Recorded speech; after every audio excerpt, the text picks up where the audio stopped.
ఈ దొంగ ఏం మాట్లాడుతున్నాడు ఒకసారి ఇది చూడండి. ప్రజాస్వామ్యంలో పిలిచి మాట్లాడరండి.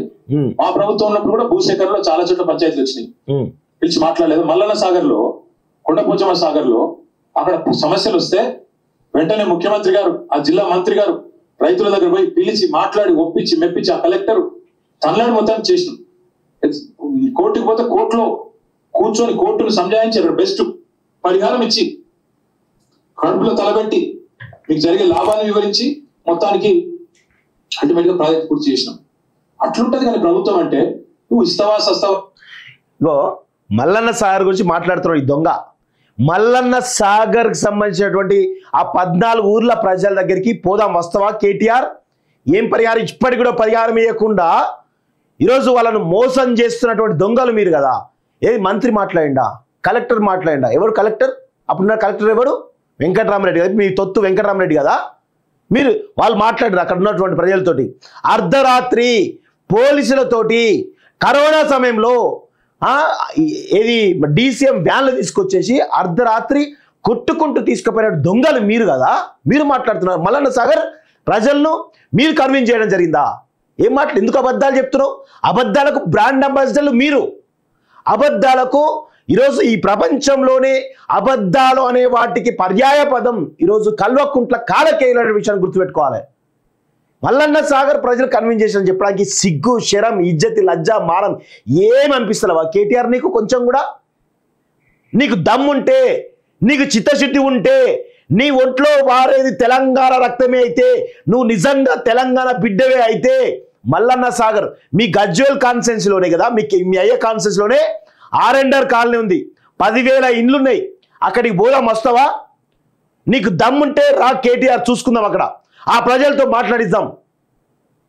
నువ్వు అలా ఈ అబద్ధాలు ఇంకా చెప్తాం. తెలంగాణ ఉద్యమంలో చెప్పినాం, అదే అబద్ధాలు చెప్పి తెలంగాణ ప్రజలు మోసం చేసినాం.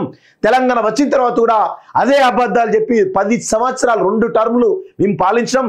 ఇప్పుడు కూడా అదే అబద్ధాలు చెప్పి మేము అన్ని మా ఇష్టం వచ్చి చేస్తామంటే బిడ్డ గుర్తుపెట్టుకో, తెలంగాణ అమరవీరుల స్తూపం ముందు మిమ్మల్ని బట్టలిప్పి కొడతారు తెలంగాణ సమాజం అనే విషయాన్ని గుర్తుపెట్టుకోవాలి. ఎందుకు ఇవన్నీ డ్రామాలు చేస్తావు?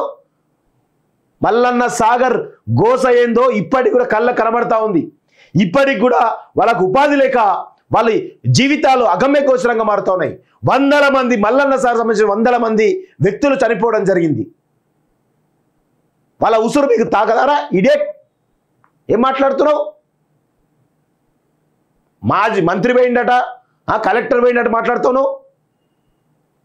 కొంచెం కూడా సిగ్గుశరం అనిపిస్తుంది నీకైతే. అందుకే నాకు ఇలాంటి మాటలు అబద్ధాలు మాట్లాడినప్పుడు ప్రజలను డైవర్ట్ చేసి మాట్లాడినప్పుడు మాత్రమే నాకు బూతులు వస్తాయి. నేను తిడతా, బరాబర్ తిడతా. ఈ విధంగా మోసం చేస్తూ ఉన్నారు ప్రజల్ని. వీళ్ళని ఏమనాలి నాకు అర్థం కాదు. ఇప్పటికైనా తెలంగాణ సమాజం ప్లీజ్ దయచేసి అర్థం చేసుకోండి. ఈ కల్వకుంట్ల కాలకేయులు తెలంగాణ రాష్ట్రానికి ప్రమాదకరం.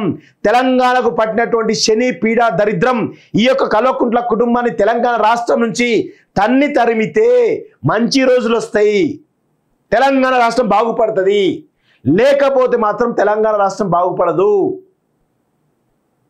ఇప్పటికి చూడండి ఎన్ని రకాల ప్రభుత్వాన్ని అస్థిరపరచడానికి కావాల్సినటువంటి కుట్రలన్నీ కూడా కేటీఆర్ వాంటెడ్లీ చేస్తా ఉన్నాడు.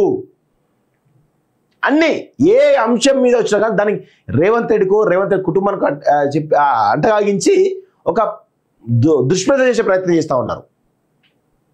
ఈవెన్ సీతక్క పైన, కొండా సురేఖ పైన ఇష్టం వచ్చిన మార్ఫింగ్ చేసేసి ఇష్టం వచ్చినట్టు వాళ్ళ క్యారెక్టర్ దిగజార్చే ప్రయత్నం చేస్తూ ఉన్నారు. ఏ మంత్రి వదిలిపెట్టట్లేదు, ఏ ఎమ్మెల్యే వదిలిపెట్టట్లేదు. అరే ఆడపిల్లల్ని వాళ్ళ మంత్రులు పాపం వాళ్ళను కూడా ఇష్టారీతర దుష్ప్రచారం చేస్తూ ఉన్నారు. వాళ్ళమైన కూడా ఇది ఎక్కడి రాజ్యం నాకు అర్థం కాదు.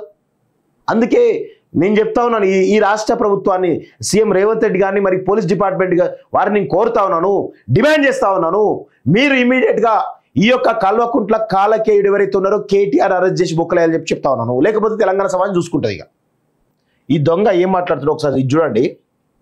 ప్రజాస్వామ్యంలో పిలిచి మాట్లాడరండి.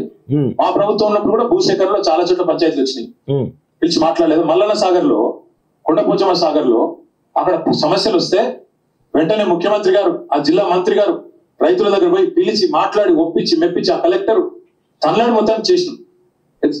కోర్టుకి పోతే కోర్టులో కూర్చొని కోర్టును సంజాయించి అక్కడ బెస్ట్ పరిహారం ఇచ్చి కడుపులో తలబెట్టి మీకు జరిగే లాభాన్ని వివరించి మొత్తానికి అల్టిమేట్ గా ప్రాజెక్ట్ పూర్తి చేసినాం. అట్లుంటది కానీ ప్రభుత్వం అంటే నువ్వు ఇస్తావా సస్తావా. ఇగో మల్లన్న సాగర్ గురించి మాట్లాడుతున్నాడు ఈ దొంగ. మల్లన్న సాగర్ కి సంబంధించినటువంటి ఆ 14 ఊర్ల ప్రజల దగ్గరికి పోదాం వస్తావా కేటీఆర్? ఏం పరిహారం? ఇప్పటికి కూడా పరిహారం ఇవ్వకుండా ఈరోజు వాళ్ళను మోసం చేస్తున్నటువంటి దొంగలు మీరు కదా. ఏది మంత్రి మాట్లాడిండా, కలెక్టర్ మాట్లాడిండా? ఎవరు కలెక్టర్? అప్పుడున్న కలెక్టర్ ఎవరు? వెంకటరామరెడ్డి కదా, మీ తొత్తు వెంకటరామరెడ్డి కదా. మీరు వాళ్ళు మాట్లాడారు అక్కడ ఉన్నటువంటి ప్రజలతోటి. అర్ధరాత్రి పోలీసులతోటి కరోనా సమయంలో ఏది డీసీఎం వ్యాన్లు తీసుకొచ్చేసి అర్ధరాత్రి కొట్టుకుంటూ తీసుకుపోయిన దొంగలు మీరు కదా. మీరు మాట్లాడుతున్నారు. మల్లన్న సాగర్ ప్రజలను మీరు కన్విన్స్ చేయడం జరిగిందా? ఏం మాటలు? ఎందుకు అబద్ధాలు చెప్తున్నావు? అబద్ధాలకు బ్రాండ్ అంబాసిడర్లు మీరు. అబద్ధాలకు ఈరోజు ఈ ప్రపంచంలోనే అబద్ధాలు అనే వాటికి పర్యాయ పదం ఈరోజు కల్వకుంట్ల కాలకేయులనే విషయాన్ని గుర్తుపెట్టుకోవాలి. మల్లన్న సాగర్ ప్రజలు కన్విన్స్ చేసిన చెప్పడానికి సిగ్గు, శరం, ఇజ్జతి, లజ్జ, మానం ఏమనిపిస్తలేవా కేటీఆర్? నీకు కొంచెం కూడా నీకు దమ్ముంటే, నీకు చిత్తశుద్ధి ఉంటే, నీ ఒంట్లో వారేది తెలంగాణ రక్తమే అయితే, నువ్వు నిజంగా తెలంగాణ బిడ్డవే అయితే మల్లన్న సాగర్ మీ గజ్వేల్ కాన్స్టిట్యున్సీలోనే కదా, మీ అయ్యే కాన్స్టిట్యున్సీలోనే ఆర్ఎండర్ కాలనీ ఉంది, 10,000 ఇండ్లున్నాయి. అక్కడికి పోదాం వస్తావా? నీకు దమ్ముంటే రా కేటీఆర్, చూసుకుందాం అక్కడ, ఆ ప్రజలతో మాట్లాడిద్దాం. నువ్వు అలా ఈ అబద్ధాలు ఇంకా చెప్తాం. తెలంగాణ ఉద్యమంలో చెప్పినాం, అదే అబద్ధాలు చెప్పి తెలంగాణ ప్రజలు మోసం చేసినాం. తెలంగాణ వచ్చిన తర్వాత కూడా అదే అబద్ధాలు చెప్పి 10 సంవత్సరాలు 2 టర్ములు మేము పాలించినాం. ఇప్పుడు కూడా అదే అబద్ధాలు చెప్పి మేము అన్ని మా ఇష్టం వచ్చి చేస్తామంటే బిడ్డ గుర్తుపెట్టుకో, తెలంగాణ అమరవీరుల స్తూపం ముందు మిమ్మల్ని బట్టలిప్పి కొడతారు తెలంగాణ సమాజం అనే విషయాన్ని గుర్తుపెట్టుకోవాలి. ఎందుకు ఇవన్నీ డ్రామాలు చేస్తావు? మల్లన్న సాగర్ గోస ఏందో ఇప్పటికి కూడా కళ్ళ కనబడతా ఉంది. ఇప్పటికి కూడా వాళ్ళకు ఉపాధి లేక వాళ్ళ జీవితాలు అగమ్య గోచరంగా మారుతా ఉన్నాయి. 100 మంది మల్లన్న సాగర్ సంబంధించిన 100 మంది వ్యక్తులు చనిపోవడం జరిగింది. వాళ్ళ ఉసురు మీకు తాకదారా? ఇడియట్, ఏం మాట్లాడుతున్నావు? మాజీ మంత్రి పోయిండట, కలెక్టర్ పోయిండట మాట్లాడుతావు. కొంచెం కూడా సిగ్గుశరం అనిపిస్తుంది నీకైతే. అందుకే నాకు ఇలాంటి మాటలు అబద్ధాలు మాట్లాడినప్పుడు ప్రజలను డైవర్ట్ చేసి మాట్లాడినప్పుడు మాత్రమే నాకు బూతులు వస్తాయి. నేను తిడతా, బరాబర్ తిడతా. ఈ విధంగా మోసం చేస్తూ ఉన్నారు ప్రజల్ని.